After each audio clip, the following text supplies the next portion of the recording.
My name's Phil Westbury, and out of necessity I had an issue with one of my horses, which I've had for a couple of years, and we couldn't get him to go around the track.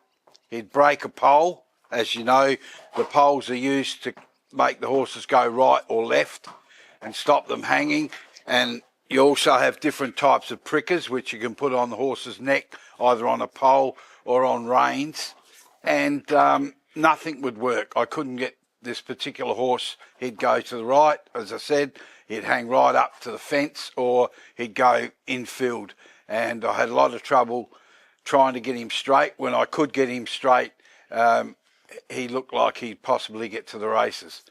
So out of necessity, I started thinking about what I could possibly use. After about 6 months of trying different types of elastic cord, or shock cord as they call it, I come up with the right tension of cord and where to place it on the horse. First of all, I had one onto the left-hand side, which I thought would stop him from travelling up the track, and it didn't work. It worked worse.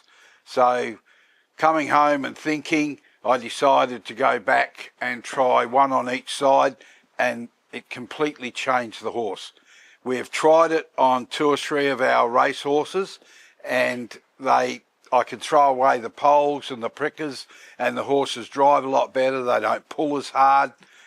I also have issued a pair to different trainers and let them try it home on different horses, and each one of them has come back saying they definitely work. So I'm about to demonstrate on this horse. This is the one we have issues with. He's named King of Dance, and I haven't got him through a trial yet, and yet he's a 4-year-old. But with these on, he works perfectly. So I'm hoping that I can get them approved. I've also put a patent in to cover myself to make sure that the stewards in Australia for the Harness Racing Authority understand that I'm serious about how they operate and how they work. So I'm about to show you how they're connected on a horse that's only got the cavesson and the saddle on and a neck collar. You definitely have to have a cavesson.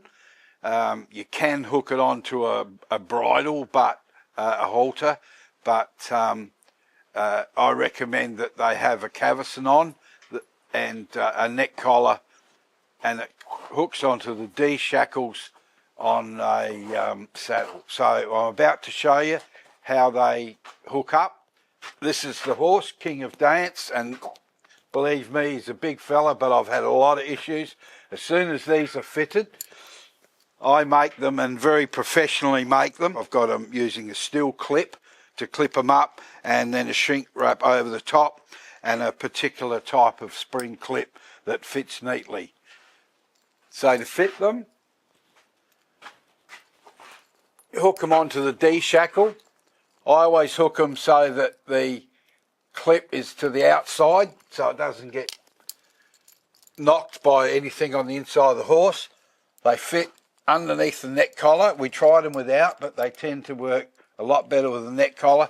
And then you can clip them up to the cavesson. I'm going to make them in 3 sizes. I have 3 sizes for a big horse, a small horse, and a medium horse. And the tension on them has to be correct. It has to be no more than 100 centimetres when you pull it out to hook it on. So that's it hooked on one side, and I'll go around and hook it on the other side, and you'll see how comfortable the horse gets with both of them on. Here I am on the opposite side, on the near side of the horse, and I'm just about to set it up.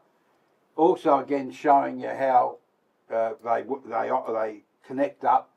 And one thing I didn't say previous is that I believe that it's going to make harness racing a lot safer. So here we go again. I always put the clip to the outside, and it goes onto the D shackle on the saddle. It goes through the neck collar and onto the cavesson. You can go on the first ring, or this one's got double rings on it, but it can go on either. and you'll see that straight away he's comfortable. He doesn't fight it. I think he rather likes them on for some reason, because he does change. He mentally changes once they're hooked up. And what tends to happen is when they're on, the horse feels very comfortable. Every horse I've put them on, they've been comfortable, and they'll turn their head to the right or to the left. Just follow themselves backwards and forwards until they feel comfortable. When you're driving the horse, which we will be later on, they tend to make him go dead straight. And if he tries to turn to the left or turn to the right, then he'll come straight back.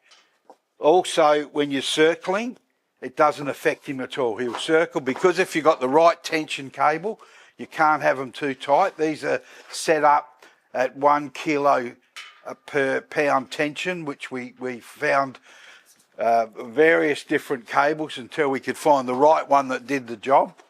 And so they'll turn and circle left and right with them on with no issue whatsoever. So I'll be sending through all the paperwork and a pair of these so that you can have a look at them and see where we go next with approval through Harness Racing Australia. Thank you.